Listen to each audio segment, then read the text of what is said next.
Bom dia, criancinhas! Tudo bem com vocês? Então, voltamos aqui à nossa segunda parte aí sobre a Baixa Idade Média, né? E a transição para a Idade Moderna. Fui jogado para fora da internet, caiu aqui, então vamos lá. Vamos a segunda parte aí. Nós vimos na aula passada, né? Todo o processo que leva aí à desarticulação do feudalismo, né, e o romper da Idade Moderna aí, né, com a expansão marítima europeia. Então, o que é que vai causar essa grande mudança, né? O que é que vai causar essa expansão marítima aí? Então, nós temos, como já vimos, né, o declínio demográfico lá da Idade Média por conta da fome, da guerra, da peste, né, das revoltas. Você tem aí sérios problemas no comércio por conta do esgotamento aí das minas europeias. Os caras compravam muito da Ásia, vendiam um pouco para eles lá, o que, claro, também vai, né, impulsionar a expansão marítima. Nós temos as cidades italianas monopolizando o comércio pelo mar Mediterrâneo. As rotas de comércio mediterrâneo, gente, né, não era livre navegação, né? Você tinha de um lado os italianos, do outro lado os muçulmanos. Então, as cidades italianas tinham acordos lá com os muçulmanos para, né, poder navegar aquelas rotas ali, o que tirava os espanhóis, tirava os portugueses, em grande medida, né, dessa navegação mediterrânea. Então, por isso que primeiramente, Portugal, né, vai buscar aí, né, expandir suas rotas comerciais, né, vão buscar novos mercados no Oriente, sobretudo novas rotas para regiões produtoras de especiarias, né? O sonho dos caras era chegar às Índias, eles só não sabiam direito como fazer isso. Né? Quando começam as expedições, aí nós teremos, né, os portugueses procurando metais preciosos no litoral africano, seja prata, seja ouro, seja diamante, pedras em geral. Né? Também tivemos na Europa como importante causa aí dessa expansão marítima o nascimento e o desenvolvimento do sistema bancário, que nós já vimos lá na aula 21, só, né, puxando para cá outra vez esse assunto. O desenvolvimento do cheque foi algo extraordinário em termos econômicos para a Europa. Por quê? Gente, o cheque é uma promessa de pagamento. Você não é uma letra de câmbio, na verdade, você pode usar essa palavra, né? É você negociar sem ter efetivamente a grana para isso. Né? É uma promessa de pagamento. Você pode fazer uma relação com o cartão de crédito. Hoje você compra, né, com aquele pedaço de plástico e você vai pagar depois. Mais ou menos era isso que acontecia com o cheque, uma promessa de pagamento. O cartão de crédito ele copia a ideia, né, dessa letra de câmbio, desse cheque aí. Né? Então, isso ampliou enormemente o volume, né, de circulação de mercadorias, de produtos, né, muito além do montante real, efetivamente, né, existente, porque o cara ia lá, né, numa viagem oceânica e pegava um cheque e falava, quando eu voltar eu te pago, né, basicamente isso, né, claro, estou sendo simplista porque não dá para a gente aprofundar muito aqui. Temos a mudança do eixo comercial do Mediterrâneo para o Atlântico também, né, cada vez mais as nações europeias vão se aventurar pelo Atlântico. Por que não a Itália? Porque a Itália tinha suas rotas mediterrânicas, mas daí você tem Portugal, você tem Espanha, França, Holanda, Inglaterra, esses caras aí que começam a se aventurar pelo Atlântico século XV e XVI. O pioneiro foi Portugal no século XV e nós vamos ver por quê. Temos aí também o crescimento da produção e o incremento tecnológico da indústria. Cuidado, não é a Revolução Industrial, né? Isso viria só no século XVIII. É que os caras ali na Europa vão inventar umas engenhocas aí, movidas à força motriz física ainda, ou seja, eram pessoas que faziam, né, essa engenhoca funcionar, máquina de fiar, máquina de tear, o que gerou, claro, um crescimento da produção e a necessidade de novos mercados consumidores. Por quê?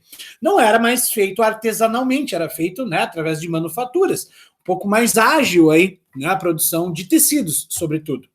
Grandes transformações no setor agrícola e nas relações sociais por causa da fome, da peste, da guerra. Lembre-se, muitos camponeses vão se rebelar contra os seus senhores, né? Quando você, em muitos lugares, tem uma baixa densidade demográfica por causa da morte ali, né, dos camponeses por conta, né, do que eu acabei de relatar ali, que faz com que muitos nobres tenham que negociar com esses camponeses, né, no intuito de transformá-los em trabalhadores livres, por vezes assalariados e assim por diante. Também tivemos, neste contexto, e é um assunto para daqui a pouco, né, o renascimento cultural e científico, que vai, né, apresentar muitos inventos, né, você tem o desenvolvimento de muitos aparelhos náuticos, a apresentação aos europeus destes aparelhos, por exemplo, a bússola, ela já existia. A bússola é uma invenção chinesa que chega à Europa via muçulmanos, sobretudo a Ibéria, né, Portugal e Espanha ali via muçulmanos. Né, o astrolábio também é uma forma que os árabes usavam para navegar, você marca aí o caminho a partir, né, da posição das estrelas. Os portugueses desenvolvem a caravela, o desenvolvimento da cartografia também acontece nesse momento e, consequentemente, nós teremos aí uma revolução comercial, né, e as bases do que se chamou de capitalismo comercial, que nós vamos falar melhor mais adiante, lá na aula 35, beleza? Mais à frente, quando falarmos do mercantilismo, tá? Notem, por que Portugal foi o pioneiro nas grandes navegações, tá? Está em negrito aqui porque é muito importante.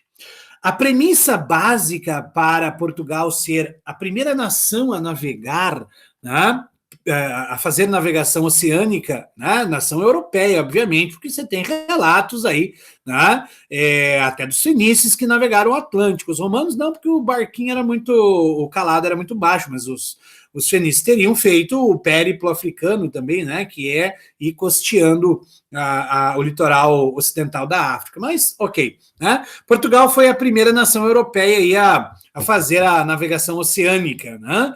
E foi possível isso, gente, em grande parte por causa da Revolução de Aves. É claro que não foi apenas, mas foi primordial. A centralização política, ela é primordial para a expansão marítima europeia.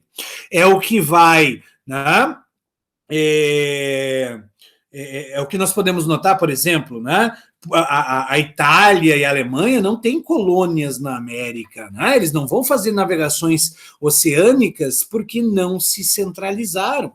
A centralização política é a condição sine qua non para a expansão marítima europeia.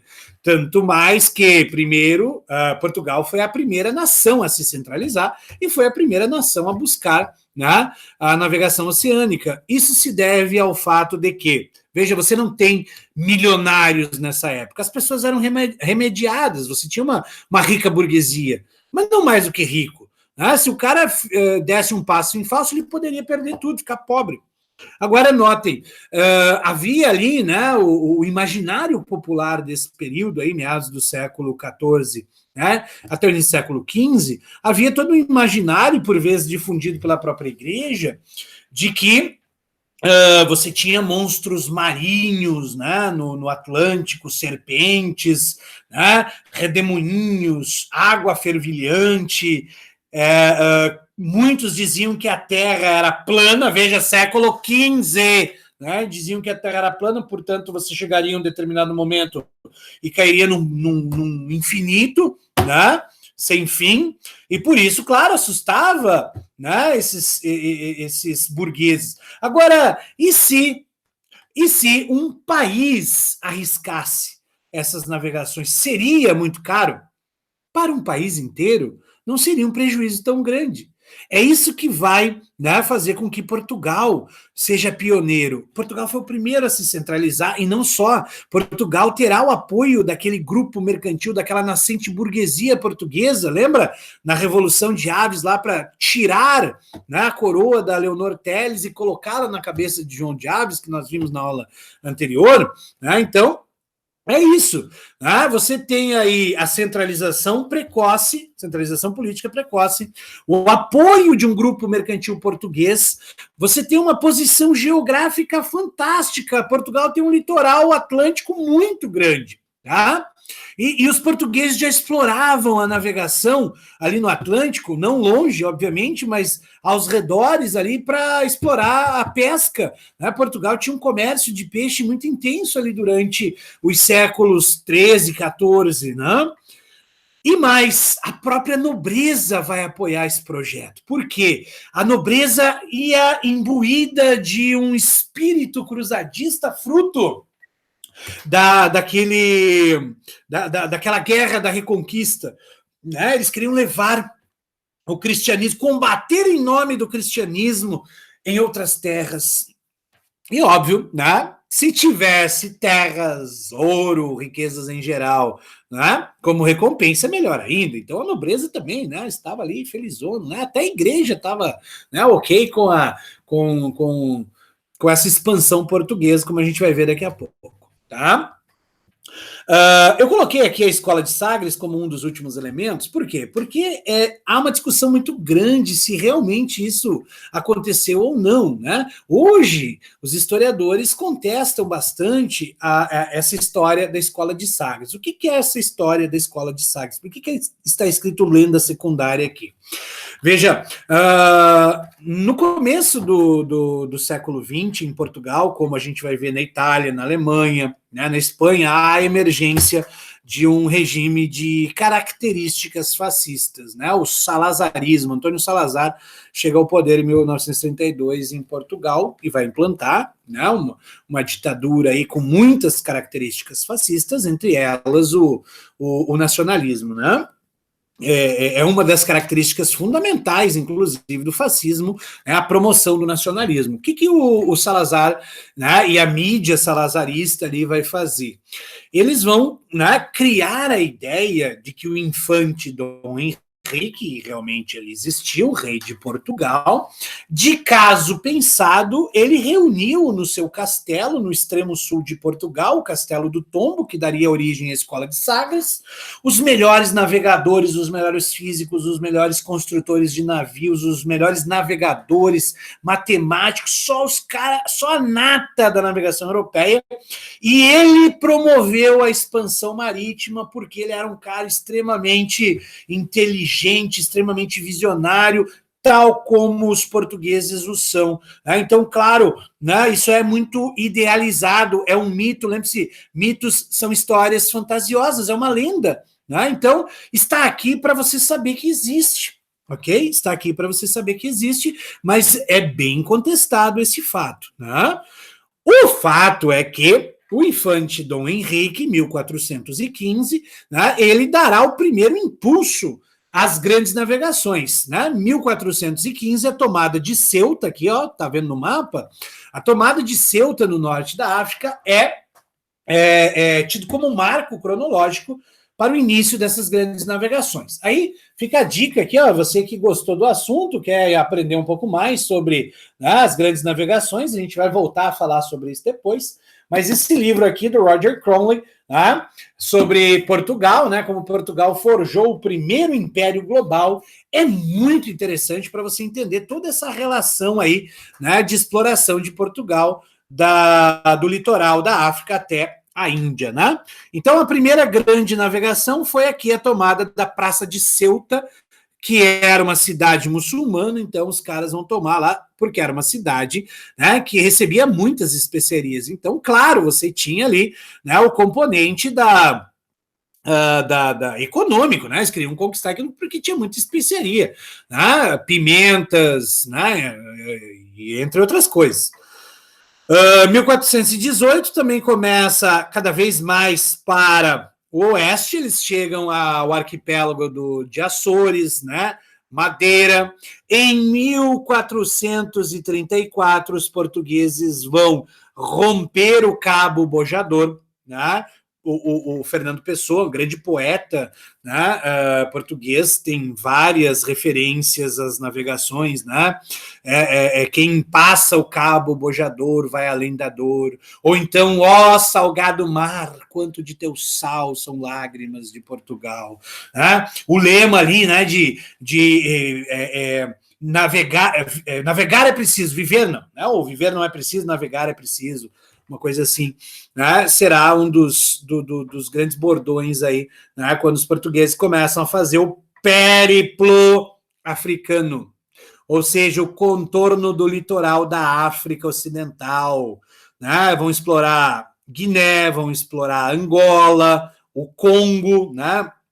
No caso, a foz do Rio Congo ali, né? Que, né, vai desembocar ali no Atlântico, né? Então, Portugal começa a explorar aquela região e 1487 nós temos a saída de Bartolomeu Dias lá de Portugal, né, para tentar cruzar o Cabo das Tormentas, né? Um outro navegador português, Diogo Cão, né, vai tentar aí, quase chegou ao extremo sul da África, né, mas em 1488 Bartolomeu, né, conseguiu chegar ao Cabo das Tormentas, que o rei de Portugal mandou chamar de Cabo da Boa Esperança para não dar medo na galera aí, né? Cabo das Tormentas, aquela coisa, os navios afundavam muito facilmente nessa época, porque eram pequenos, né? Para a época, obviamente, eram grandes, mas né, para os padrões de hoje, pequenos navios. Né? Então, aqui a linha, né, da viagem de Bartolomeu Dias. Claro, ele não vai começar do zero, ele vai seguir as diretrizes do Diogo Cão, né, e vai conseguir dobrar o Cabo da Boa Esperança. Né? Durante o périplo africano, produtos como marfim, temperos, diamantes, ouro e pessoas escravizadas passaram a abastecer o comércio português. Lembra que eu falei que até a igreja estava interessada nessa expansão? Então, no ano de 1452, o Papa Nicolau V deu a Portugal uma bula. O que é uma bula? É um documento, né, chamada Dum Diversas, no qual ele concedeu, né, aos portugueses o direito perpétuo de escravizar os pagãos e os sarracenos. Sarraceno é o nome dado aos muçulmanos na África. Né? Não só na África, claro, né, mas nesse caso aí específico. Né? Então, os sarracenos.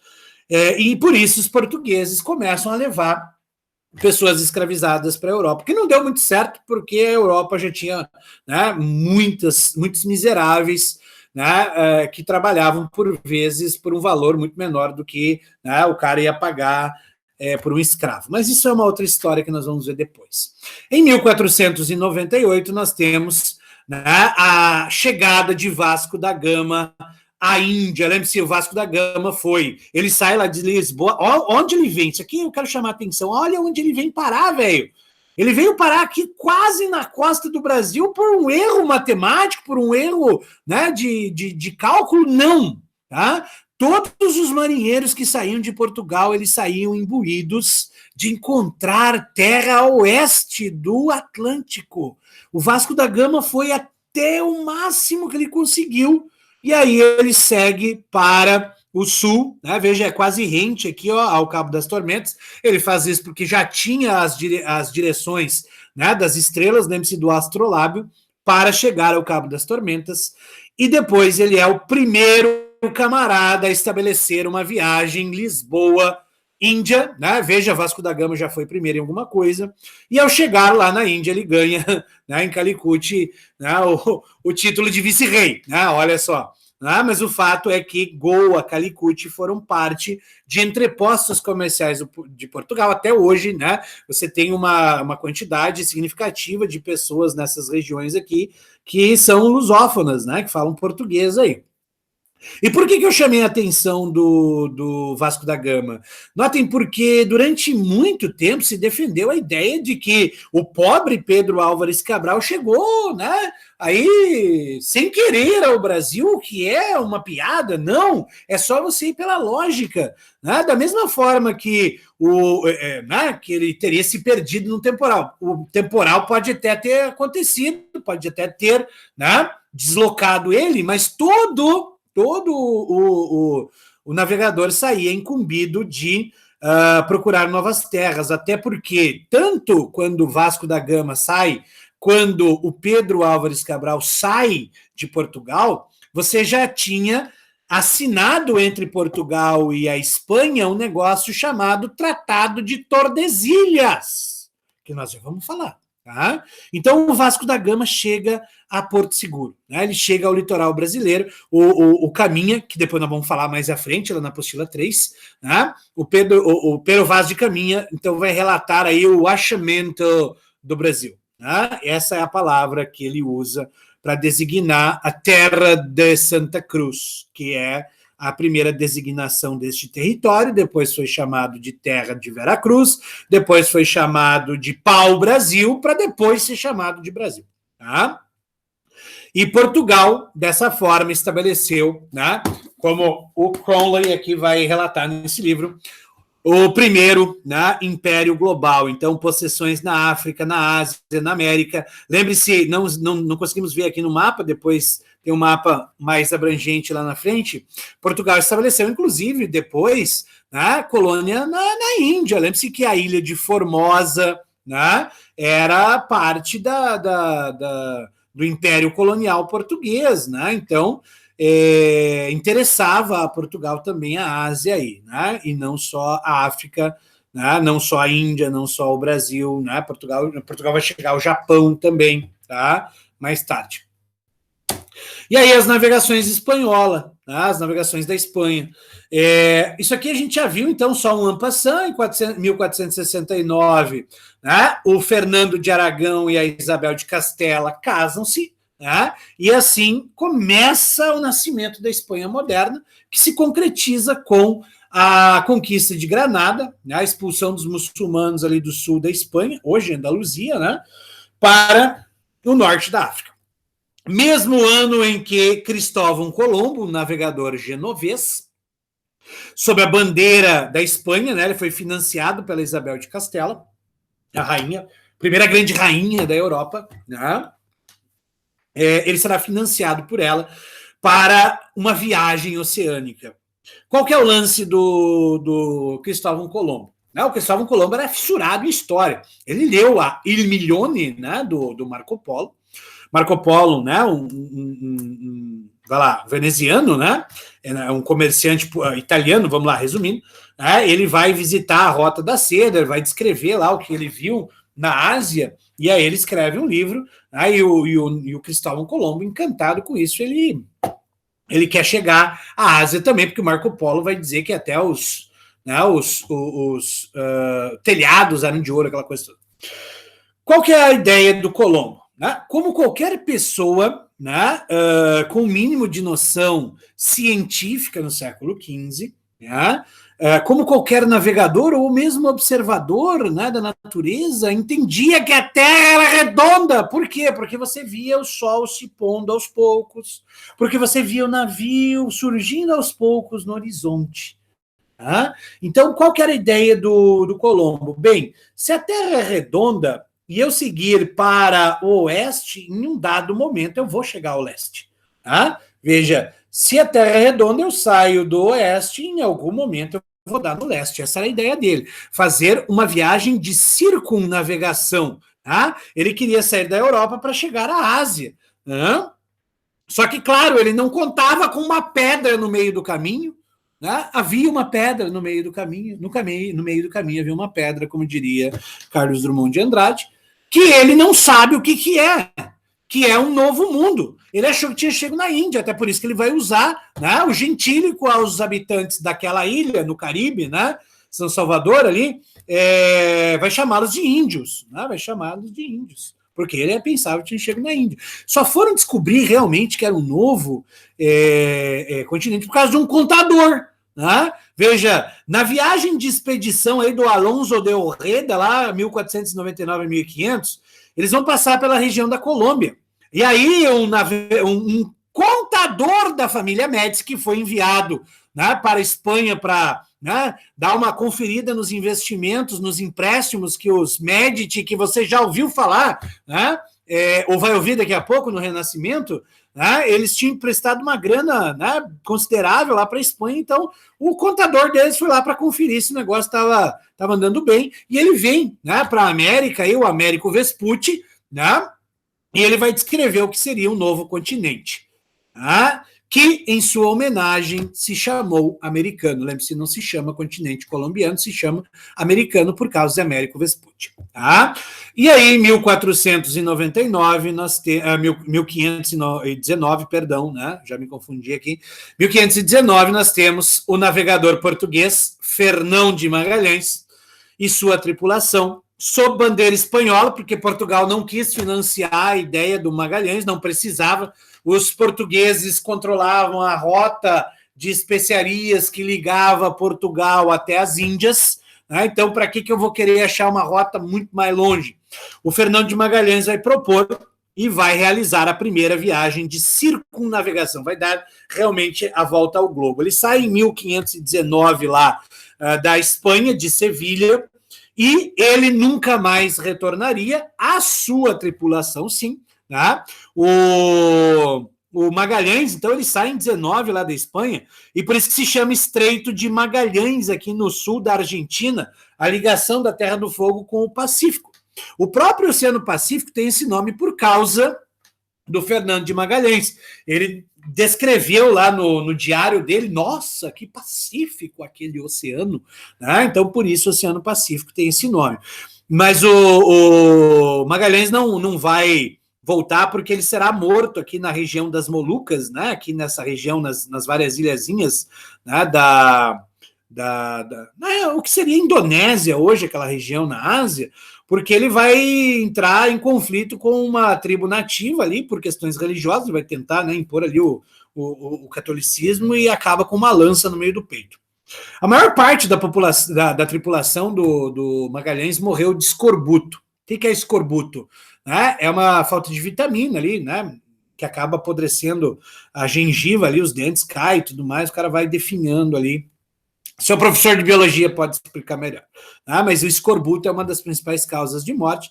Quase ninguém consegue retornar lá a Sevilha, mas, né, um número, né, mas a expedição consegue completar aí a viagem. Então, por isso, né, Fernando de Magalhães é tido como o primeiro cara a fazer uma viagem de circunnavegação. A frota dele voltou, né, muito diminuta, mas voltou para a Espanha. Tá?